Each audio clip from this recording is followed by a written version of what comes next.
எனக்கான தட்டு எனக்கு இருக்கு, அதில் எனக்கான சாப்பாடு இருக்கு.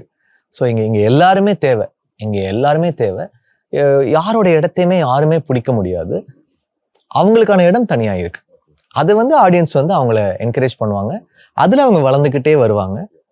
அதை வச்சு மேபி அதுக்கு ஃபியூச்சரில் வரப்போகிறவங்களுக்கு அவங்க ஒரு எக்ஸாம்பிளாக இருப்பாங்க.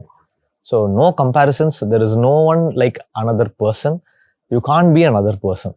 சோஷியல் மீடியா கல்ச்சர் வந்ததுக்கு அப்புறம் இந்த புல்லிங் நடக்குது, ஏகப்பட்ட நெகட்டிவ் பரவுது இல்லை. ஸோ இப்போ ஒவ்வொரு விஷயங்களையும் வரும்போது ஒருத்தரை பற்றியும் ஈவன்ஸ் நம்ம ஊரில் அது என்ன ஒரு பெரிய சந்தோஷமா நிகழ்வு மாதிரி ஆயிடுச்சு. செலிபிரிட்டிஸை திட்டுறதை ஒரு குதூகலமாக பண்ணிட்டு இருக்கக்கூடிய ஒரு குரூப் இருக்கிறத நம்ம பார்க்குறோம். ரொம்ப வருத்தத்துக்குரிய விஷயம் அது. பட் நீங்க அஸ் அ பர்சன் அந்த இடத்துல இருந்துட்டு இதை ஹேண்டில் பண்றதுக்கு ஒரு ஒன்று வேணும்ல, அதை ஹேண்டில் பண்றீங்களா இல்லை கண்டுக்காம விட்டுறீங்களா? அதை எப்படி ரிசீவ் பண்றீங்க? அது அந்த மொமெண்ட்டுக்கு தான் அது அவங்க ரைஸ் ஆவாங்க. மேபி அந்த இன்ஃபர்மேஷன் உண்மையா இருக்கலாம், இல்லை ஒரு பொய்யான இன்ஃபர்மேஷனை நம்பி அவங்க எல்லாருமே அஜிடேட் ஆகலாம்.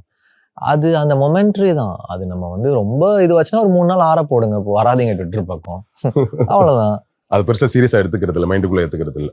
நான் எப்படிப்பட்ட பர்சன்னா, இப்போ ஒரு 5 பேர் பேசுறாங்க அப்படின்னா, that will not decide about me. What I am is what I ஆம். அவ்வளோதான், எண்ட் ஆஃப் ஸ்டோரி.